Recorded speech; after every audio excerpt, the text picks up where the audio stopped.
Assalamualaikum warahmatullahi wabarakatuh. Perkenalkan, nama saya Nanda Flora Heresa dengan NIM 2102659 dari Program Studi Informasi Perpustakaan dan Kearsipan, jurusan Bahasa dan Sastra Indonesia dan Daerah, Fakultas Bahasa dan Seni Universitas Negeri Padang. Di video kali ini, saya akan menyampaikan mengenai merancang skema klasifikasi arsip sebagai tugas akhir dari mata kuliah skema klasifikasi arsip. Sebelumnya, dalam merancang skema klasifikasi arsip, di sini saya akan menyampaikan mengenai 7 poin. Yang pertama, 1. Pemberkasan arsip. 2. Menyiapkan peralatan. 3. Cara menentukan kode klasifikasi, baik klasifikasi fasilitatif dan substantif. 4. Membuat daftar tabel. 5. Penulisan nama indeks relatif. 6. Penempatan di dalam maps dan rak. 7. Penemuan kembali arsip. Baiklah, saya akan membahasnya satu persatu. Yang pertama, A. Pemberkasan arsip. Sistem pemberkasan adalah cara atau metode penyimpangan arsip secara sistematis ke dalam kotak berkas sesuai menurut aturan yang telah direncanakan dan proses penentuan indeks, kode penyusunan, dan penempatan arsip dengan cara yang tepat agar mudah kita temukan. Adapun tujuan dari pemberkasan arsip adalah yang pertama, ketetapan dan kecepatan dalam penemuan kembali. Yang kedua, mengantisipasi adanya dokumen yang hilang. Ketiga, efisiensi dalam penggunaan ruangan dan peralatan. Yang keempat, mempermudah dalam penyusutan. Selanjutnya, jenis pemberkasan abjad. Yang pertama, sistem pemberkasan abjad atau yang biasa disebut dengan alphabetical filling system ialah sistem penyimpanan arsip dibuat sesuai dengan urutan abjad mulai dari A sampai Z, digunakan dalam nama orang, nama badan instansi, nama wilayah, urutan kamus, dan ensiklopedia. Yang kedua, sistem pemberkasan angka atau numerical system. Terbagi atas dua, yaitu A. Angka urut, B. Kronologis atau urutan waktu. Yang ketiga, sistem subjek atau yang biasa disebut dengan subject filling system. Selanjutnya, yang B, yaitu menyiapkan peralatan. Alat yang digunakan untuk menyimpan dan mendapatkannya kembali harus mampu menunjang penetapan arsip yang merupakan arsip dapat tersimpan dengan baik dan bisa ditemukan kembali dengan cepat dan tepat. Peralatan dan perlengkapan untuk menyimpan dan penemuan kembali arsip bisa dilakukan dengan dua cara, yaitu sebagai berikut.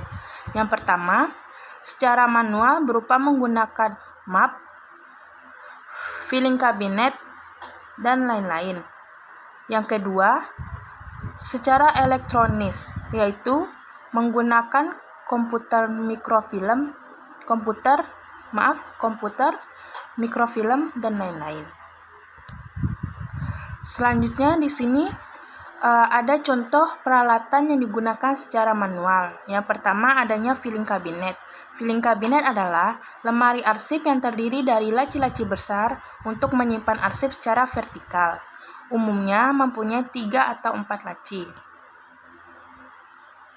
Yang kedua, rotari. Rotari adalah alat kearsipan untuk menaruh berkas dan bisa digerakkan secara berputar, dan hanya dengan memutar alat ini pekerjaan bisa dilakukan lebih mudah dan cepat. Penggunaan rotari ini bisa membantu dan memaksimalkan penggunaan lantai di ruang kantor. Yang ketiga, adanya lemari arsip. Lemari arsip adalah penyimpanan pada lemari arsip ini biasanya dengan cara memasukkan berkas ke dalam ordner lalu diletakkan secara berdiri menyamping. Meskipun sebetulnya bisa juga ditumpuk langsung secara mendatar seperti filing cabinet, lemari arsip biasanya terbuat dari besi atau kayu yang dilengkapi dengan daun pintu. Yang keempat, rak arsip. Rak arsip yaitu alat pengarsipan dengan menyusun berkas secara lateral atau menyamping. Berkas-berkas ini bisa dikelompokkan dulu lalu dimasukkan ke ordner atau kotak arsip sesuai pengelompokannya. Masing-masing kelompok bisa ditempelkan dengan label namanya untuk mempermudah pengelolaannya. Yang kelima, map arsip atau map folder, yaitu map dapat digunakan untuk menyimpan surat-surat atau dokumen-dokumen lain yang tidak terlalu banyak. Dapat berkisar dari 1 hingga 50 lemari. Jika menyimpan terlalu banyak berkas di dalamnya, akan sulit untuk ditutup, karena memang fungsinya untuk menyimpan sedikit berkas. Map arsip ini bisa terbuat dari kertas dan plastik. Terdapat beberapa jenis map, yaitu stop map folio, map Snellhector, map folder, dan hanging folder.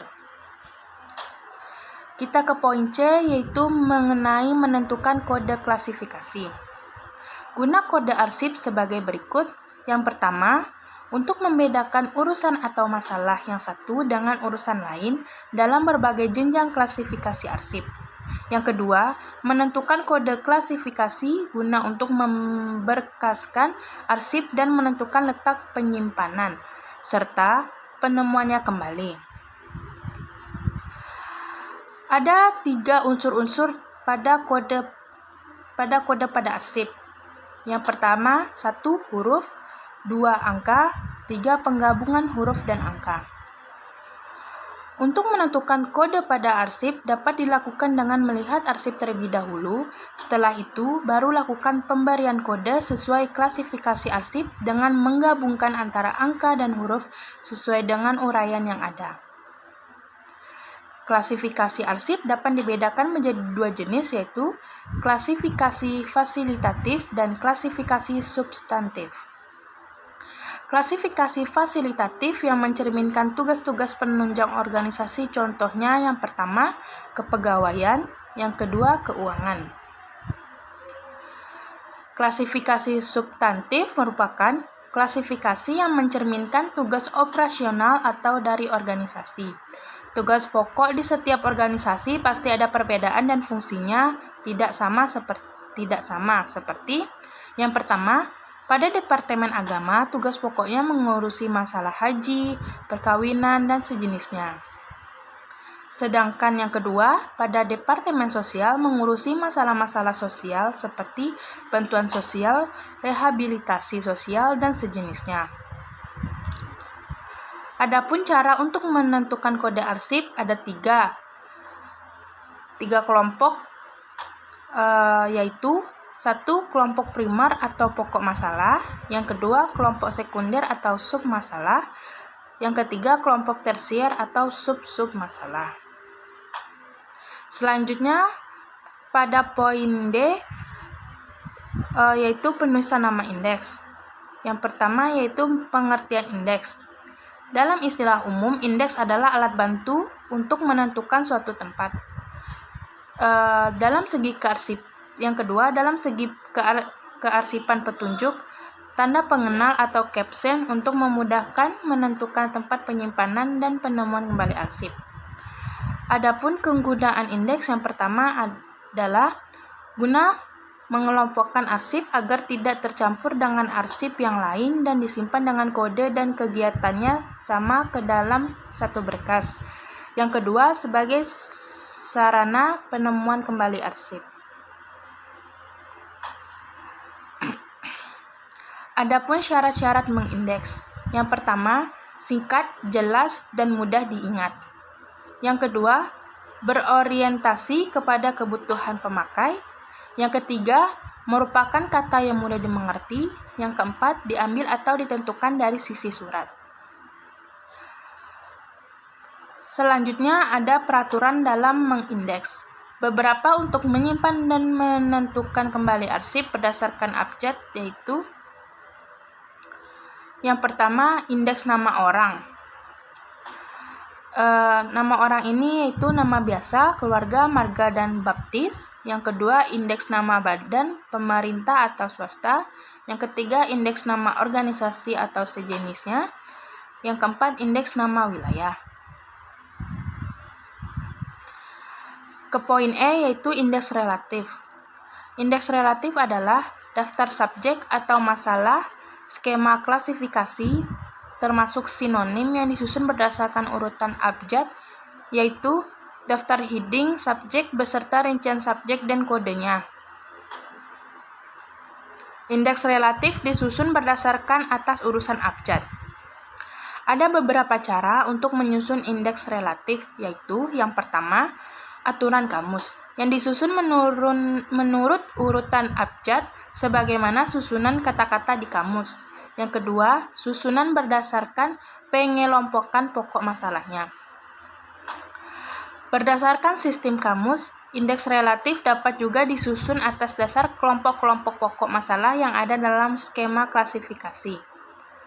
Indeks relatif merupakan alat yang digunakan untuk mengatur, menyusun, dan mencari arsip. Berikut saya sudah mempunyai contoh arsipnya, yaitu pada arsip registrasi mahasiswa. Pada arsip registrasi mahasiswa, di sini kodenya yaitu PP yang terletak pada perkuliahan atau penyelenggaraan pendidikan, PP.00 administrasi penyelenggaraan pendidikan, 00 kalender akademik, 01 penerimaan mahasiswa baru, 02 registrasi mahasiswa, 03 absensi atau presensi kehadiran mahasiswa, 4 administrasi ujian, 5 administrasi pelulusan.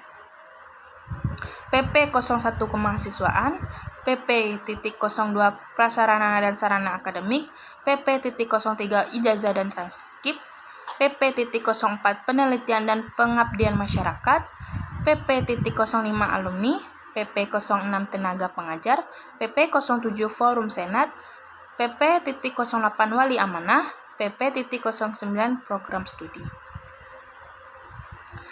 Dari arsip registrasi mahasiswa ke dalam klasifikasi substantif, jadi kode klasifikasi arsip pada registrasi mahasiswa tersebut adalah PP.00.02, PP perkuliahan atau penyelenggaraan pendidikan, PP.00 administrasi penyelenggaraan pendidikan, 02 registrasi mahasiswa. Di bawah ini adalah daftar label klasifikasi arsip substantifnya. Pada indeks yaitu PP, kode di folder yaitu PP.00, pada kolom surat PP.00.02, masalahnya perkuliahan atau penyelenggaraan pendidikan, dan yang kedua registrasi mahasiswa. Arsip-arsip yang berkaitan dengan registrasi mahasiswa. Berikut adalah penulisan indeks arsip kedua pada arsip registrasi mahasiswa. Yang pertama, nama Kementerian Riset, Teknologi, dan Pendidikan Tinggi. Unit 1-nya adalah riset, unit 2-nya teknologi, unit 3-nya pendidikan tinggi. Kode RI. Yang kedua, Universitas Negeri Padang. Unit 1-nya negeri, unit 2-nya Padang, unit 3-nya universitas, kodenya adalah NE. Yang ketiga, formulir registrasi mahasiswa. Unit 1-nya registrasi, unit 2 mahasiswa, unit 3 formulir. Kodenya itu RE. Yang keempat, Nanda Flora Heresa, unit 1 Nanda, unit 2 Flora, unit 3 Heresa, kodenya NA. Selanjutnya, pada daftar indeks arsip ketiga, pada arsip registrasi mahasiswa, masalah yaitu R, yaitu singkatan dari registrasi mahasiswa, pada administrasi penyelenggaraan pendidikan dengan kode registrasi mahasiswa dengan kode PP.00.02, administrasi penyelenggaraan pendidikan dengan kode PP.00. Yang kedua, masalahnya PP, yaitu mengenai perkuliahan penyelenggaraan pendidikan, kodenya PP dan PP. Berikut ini Saya telah mempersiapkan beberapa jenis beberapa map, yaitu ada 3. Yang pertama yaitu PP dengan nama perkuliahan atau penyelenggaraan pendidikan, PP.00 administrasi penyelenggaraan pendidikan, dan PP.00.02 yaitu registrasi mahasiswa. Di sini saya sudah mempunyai arsip dari formulir registrasi mahasiswa yang kemudian akan saya masukkan ke dalam map.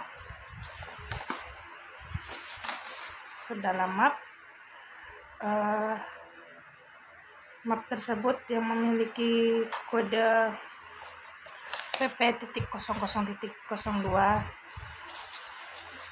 Sini saya akan memasukkannya seperti ini.